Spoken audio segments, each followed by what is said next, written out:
C'est une région extrêmement originale dans le Qinghai. Bien que située à plus de 3500 mètres d'altitude, elle n'est pas couverte, comme dans les autres régions du Qinghai, de prairies d'altitude.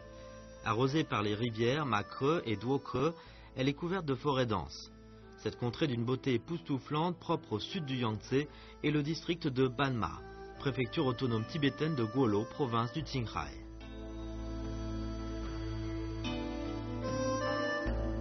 Les caractéristiques climatiques particulières ne sont qu'un des aspects de l'originalité de Banma.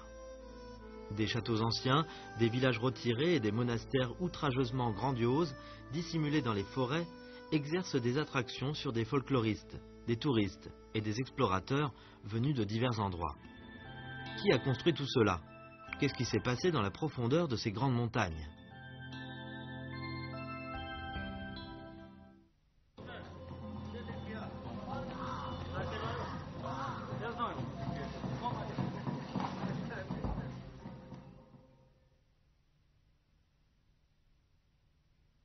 Le matin, nous partîmes de la ville de Banma pour un domaine sylvicole, en l'occurrence le domaine de Krelinche.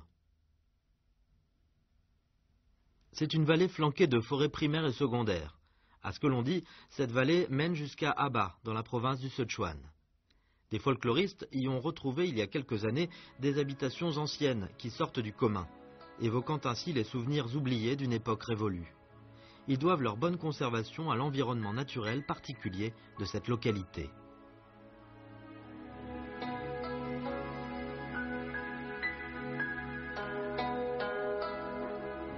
Sur le plateau culminant à plus de 3000 mètres d'altitude, l'hiver est très long et les végétations précaires. Les pasteurs tibétains y sont très dispersés et pratiquent la transhumance selon l'alternance des saisons, présentant un paysage particulier du plateau. Cependant, dans le district de Banma, qui se situe sur le même plateau, on voit un paysage singulier.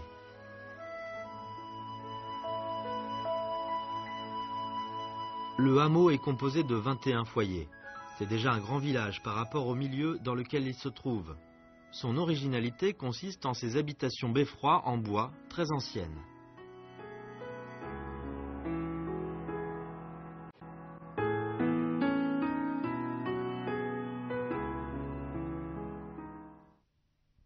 Pourquoi une concentration de Tibétains s'était-elle formée dans cette région si retirée? Qu'est-ce qu'il y a d'extraordinaire là-dedans?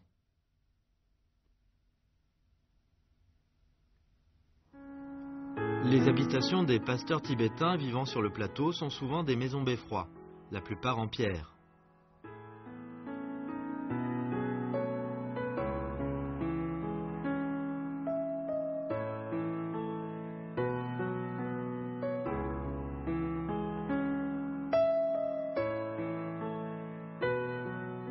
Des maisons beffrois en bois comme celle-ci sont rarissimes. On en voit uniquement dans la région de Banma.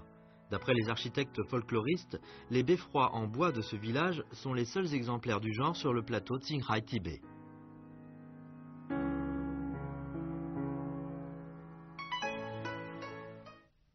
Madame Sandier et son fils travaillent dans leur jardin potager situé devant le beffroi. La gentille dame vient à notre rencontre.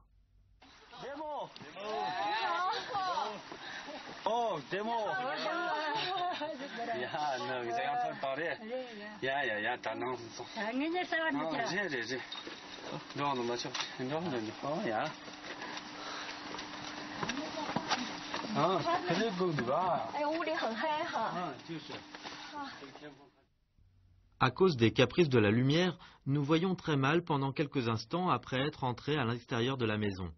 Ce qui est bizarre, c'est cet escalier tronc d'arbre reliant le rez-de-chaussée et le niveau supérieur de la maison. Comme nous l'escaladions pour la première fois, nous avions peur.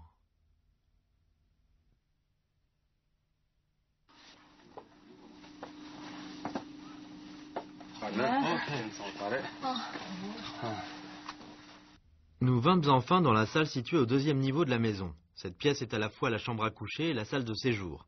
Les principales activités quotidiennes se déroulent ici.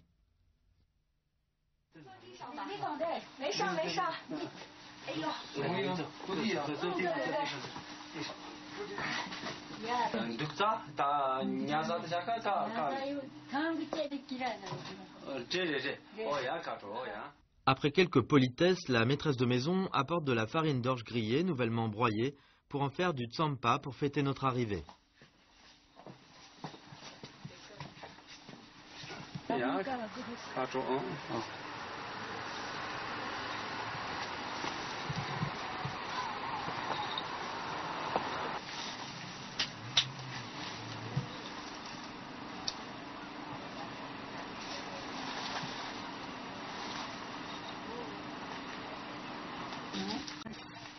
Le tsampa est un vrai aliment bio, car toutes les étapes de la production de l'orge et de la confection de ce plat sont artisanales, pour ne pas dire primitives.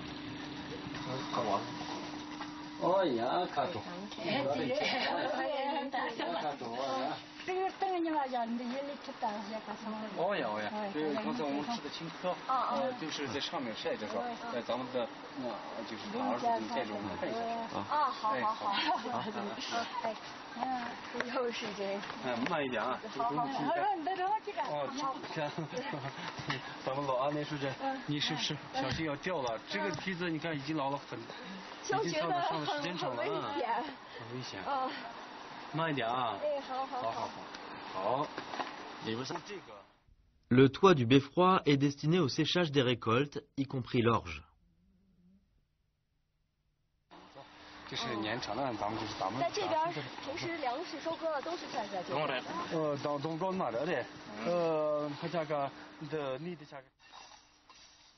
L'orge séchée sera stockée au 3e étage de la maison.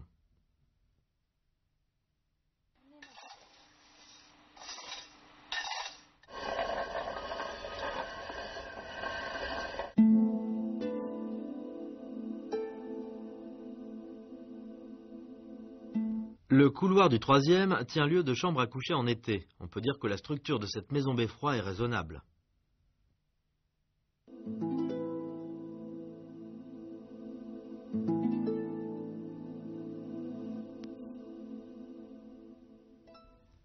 Depuis le toit de ce beffroi, on peut embrasser du regard toute la vallée de la rivière Macreux. Le temps semble s'être figé ici.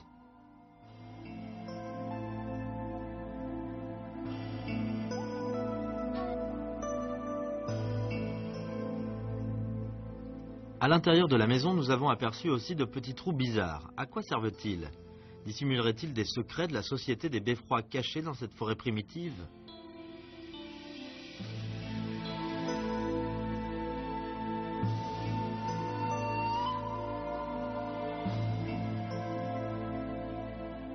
À ce que l'on dit, des bandits sévissaient dans la région de Banma. Les pasteurs en étaient victimes. Pour eux, le bétail était leur fortune.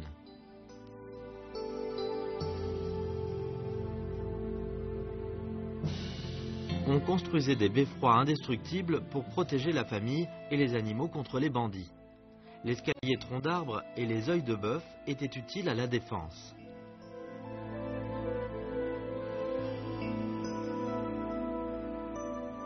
Chaque beffroi ancien est armé jusqu'aux dents et bourré de pièges, ce qui nous fait ressentir pertinemment la vie instable des anciens habitants de Banma.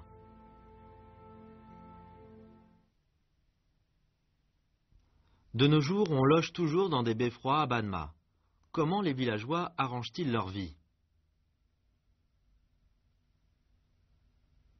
La maison de Zide est un beffroi de type nouveau, un beffroi amélioré, car les beffrois de Banma ont évolué selon l'époque.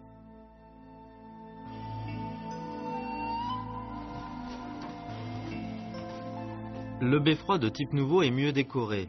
Les œils de bœuf sont remplacés par les fenêtres en alliage d'aluminium. Les meubles sont très modernes.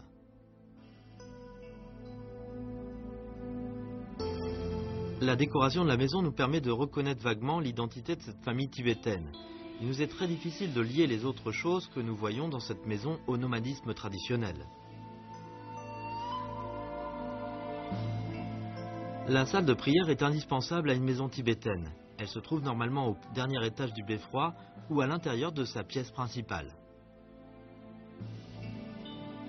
La salle de prière est un foyer spirituel qui accompagne les loisirs des Tibétains. Dans les districts de Banma, un autre foyer spirituel superbe, c'est le monastère. Il y a les 23 monastères grandioses et imposants.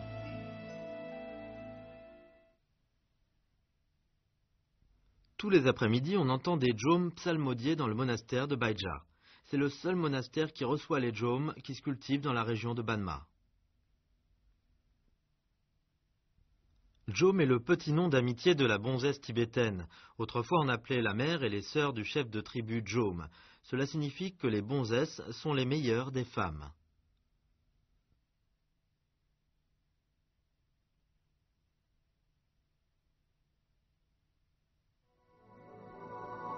Ce qui est étonnant, c'est qu'à Banma, chef-lieu du district, une petite ville de 30 000 habitants possède 23 monastères, présentant la plus forte densité dans le Qinghai.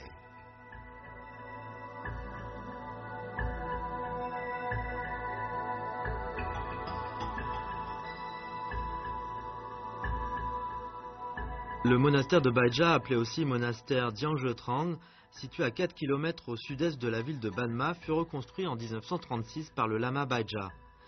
Cette colline ronde, appelée colline de fer brillante, se trouve au centre du monastère. C'est un monastère célèbre de l'école de Nyingma, du bouddhisme tibétain. Le monastère est entouré d'un mur de pierre de manie et de pierres sculptées. On peut considérer ce monastère comme un lieu de concentration de l'art de la sculpture rupestre tibétaine de Banma.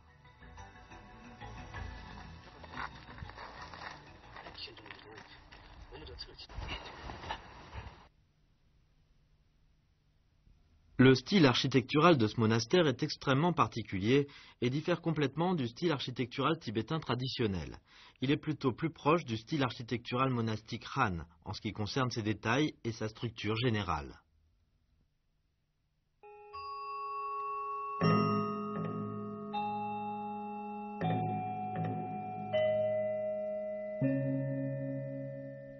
On peut aussi assister à un spectacle magnifique. 108 stupas en pierre se dressent dans ce monastère qui n'est pourtant pas très grand. Il est très rare de voir dans un endroit tant de stupas dont la construction remonte à un temps très ancien dans la province du Qinghai. Il y a bien d'autres ingéniosités observées dans les monastères de Banma. L'art de la création de statues de Bouddha dans le monastère d'Angtra, le phare, est un autre miracle.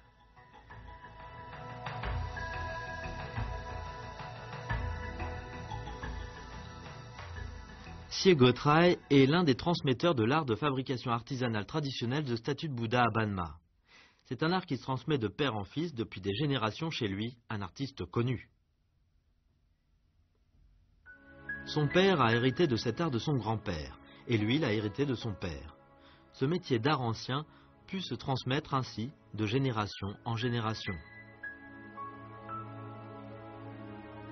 Siegotrai nous fit savoir ceci.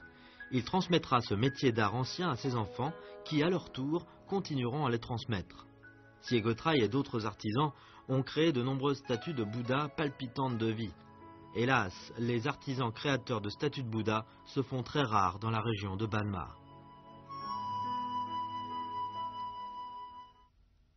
Un moine nous amena dans une mansarde. Une autre ingéniosité de ce monastère y est dissimulée, la fabrication de masques du théâtre tibétain. Ce sont des masques fabriqués par les moines de ce monastère. Les arts artisanaux traditionnels, comme la création des statues en argile de Bouddha ou la fabrication de terribles masques du théâtre tibétain, reflètent parfaitement l'originalité de la culture d'artisanat folklorique locale. Et quelle merveille que l'architecture locale! Regardez, ce mur, bien qu'en arc, tombe à la verticale. Son ingéniosité consiste en ceci, il est fait de petites pierres et d'argile. Son élévation se faisait uniquement d'après les expériences de ses constructeurs, sans recourir au fil à plomb ni à aucun plan. Cette méthode d'appareillage est l'une des techniques classiques utilisées dans la construction de beffrois traditionnels locaux. Elle reste une merveille, même de nos jours.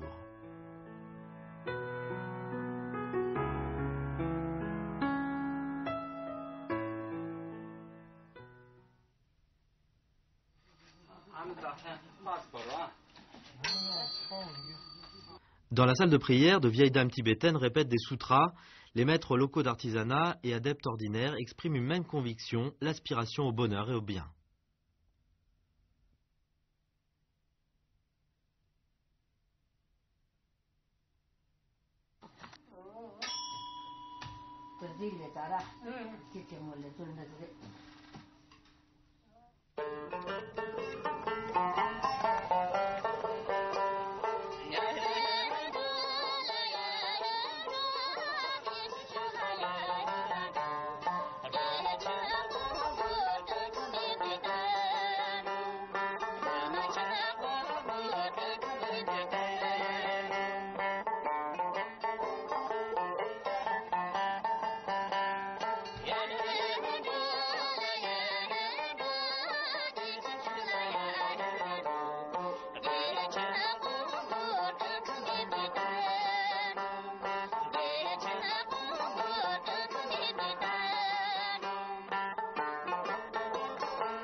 Des vieilles dames font leurs prières en silence, tandis que des jeunes lamas engagent des discussions sur le mystère du bouddhisme. Pendant notre tournage, nous tombâmes sur le rite de l'ordination des moines. C'est un événement important dans le bouddhisme, de nombreux offices à célébrer à cette occasion. Nous eûmes de la chance d'assister à une séance de débat acharnée sur la doctrine bouddhique organisée dans le temple Ashodian. Le Bienzing, ou organiseur des séances de débat, est le plus grand cachet du bouddhisme. Deux moines d'élite orateurs se confrontent. L'un interroge, l'autre répond sans contre-interrogatoire, et ce à tour de rôle, jusqu'à ce que l'un d'entre eux épuise ses questions. Le débat est axé sur l'étude des principes du bouddhisme. Les deux orateurs sont consciencieux car ils ressentent le regard de deux yeux braqués sur eux de loin. Ce sont les yeux du Bouddha du monastère Ashodian.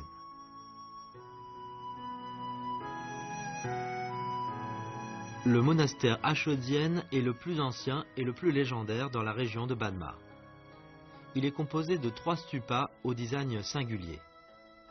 Le haut de chacun d'eux est orné de 2 yeux, semblant regarder le Sangha.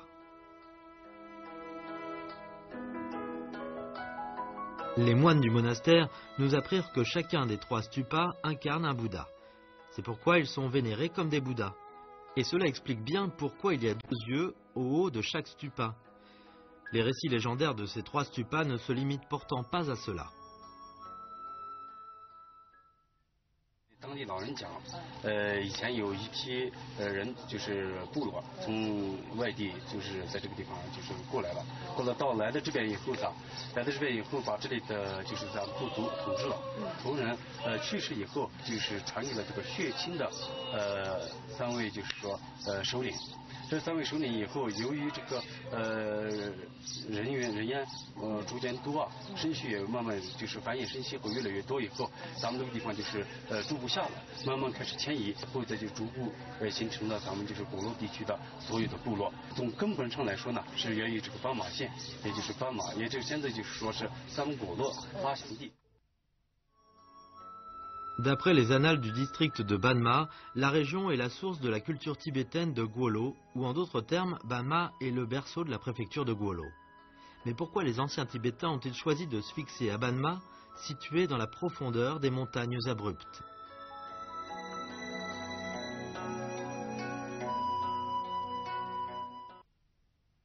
Il faut prévoir 13 heures de voiture pour aller à Sining, à Banma.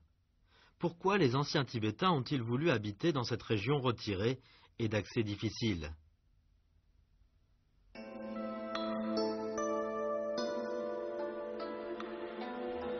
C'est parce que Banma diffère d'autres régions du Qinghai par son environnement naturel particulier. Il est couvert de plus grandes forêts primitives du Qinghai et se trouve dans un bassin flanqué de montagnes, ce qui lui a valu un surnom « pays au sud du Yangtze en miniature ».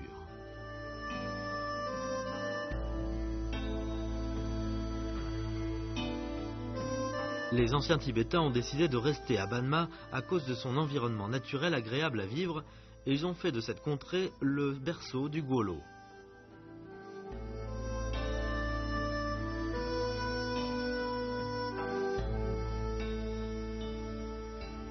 Mais comment les anciens Tibétains ont-ils pu venir dans cette région retirée d'accès extrêmement difficile?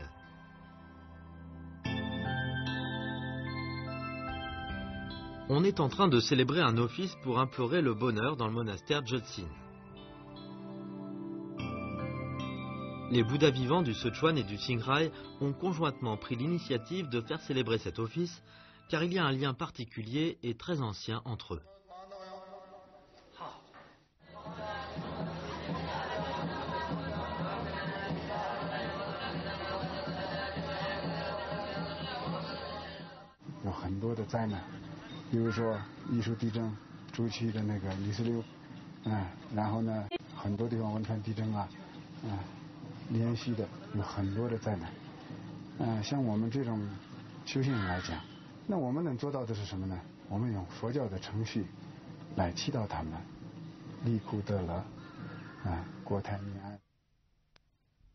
Le district de Banma se situe aux confins des provinces du Sichuan et du Qinghai. Une ancienne piste qu'on a oublié passer par ici, c'était la route du thé et du cheval de Saixi. 这条古道呢，是从汉地通往就是我们卫藏地区的唯一的一个通道。这个呢，曾经也是一个，就是可以说咱们现在不是说是有知道，大家都知道有一个叫茶马古道嘛，它是一个茶马古道的，也是一个分支的一个线段延伸段，所以这个叫赛西古道。 L'ancienne piste existait depuis la dynastie des Tang postérieure. Les usagers devaient, dans le district de Banma, se rabattre vers l'ouest pour entrer dans la région de Chuankrang avant de gagner le Tibet. Le commerce du thé et du cheval a amené la prospérité de cette route sous les dynasties des Ming et Qing. La piste de Saixi était à l'époque le passage obligé pour aller au Tibet. Cette piste permettait aux pasteurs de Banma de faire facilement la navette entre les provinces du Sichuan et du Qinghai et de stimuler les échanges culturels entre elles.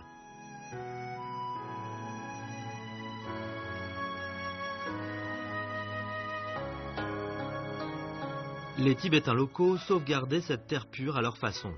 Les échanges commerciaux ont aussi promu l'échange entre les cultures des Han et des Tibétains et l'interpénétration de diverses cultures régionales.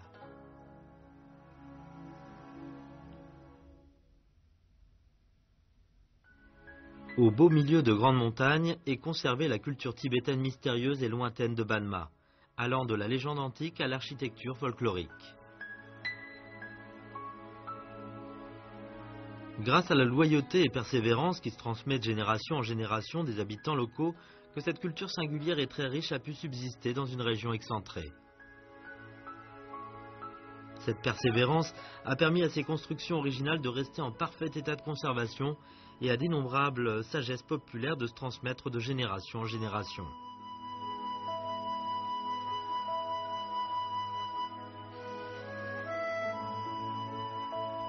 Notre voyage dans ce monde mystérieux dissimulé dans la profondeur de grandes montagnes pour décrypter la culture régionale originale de Banma nous a permis aussi de mieux comprendre une ethnie aux multiples facettes.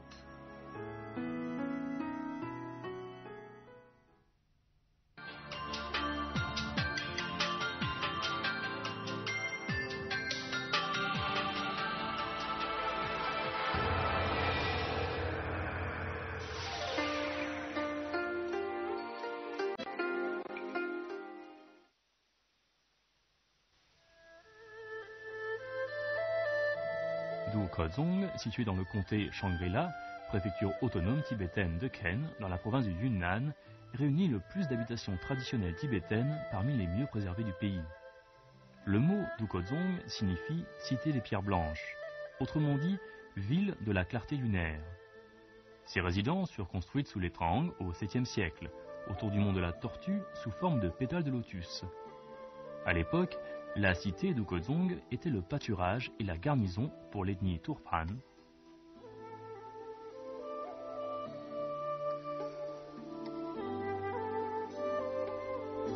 Il y a 300 ans, sous la dynastie des Qing au XVIIIe siècle, le gouvernement central fit de cette localité un marché de thé et de chevaux.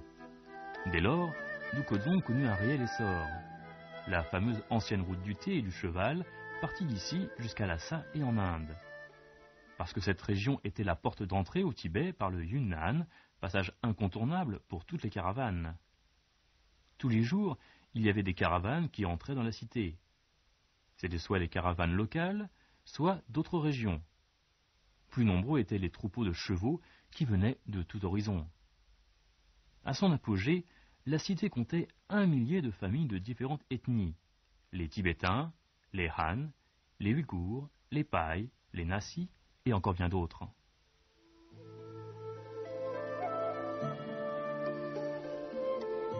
L'ancienne route du thé et du cheval servait non seulement de voie de transport, mais aussi de canal de rayonnement culturel et religieux pour la vingtaine d'ethnies le long de la route. Ces échanges culturels, de personnel et de biens, à l'époque, permirent à Dokgodzong de se doter de ces constructions mariant les originalités architecturales de différentes ethnies. Des gens vinrent s'installer ici. Ils construisirent monastères, temples, mosquées, chacun prêchant sa foi. Ceci est un temple du roi du dragon de l'ethnie Han, mais très fréquenté par le peuple tibétain aussi. Les Han, les Pai et d'autres ethnies y apportèrent leurs savoir-faire architecturaux. Les habitations tibétaines purent ainsi bénéficier des améliorations. Par exemple, couloirs paroissés et remparts à l'avant-toit de la maison, un mariage de beffrois tibétains et de maisons nasi en planches de bois.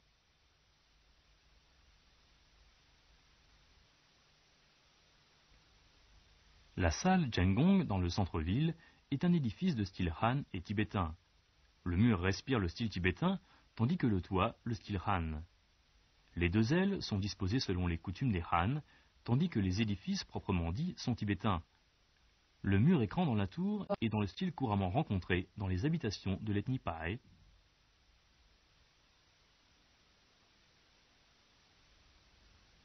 La maison du septuagénaire Apu, construite il y a 370 ans, est un bâtiment à étages de style tibétain, bien préservé. La façade est celle d'une habitation Han, mais la porte est sculptée des motifs de grue et de phénix, que les Pai adorent. Le mur est décoré de fines fresques tibétaines.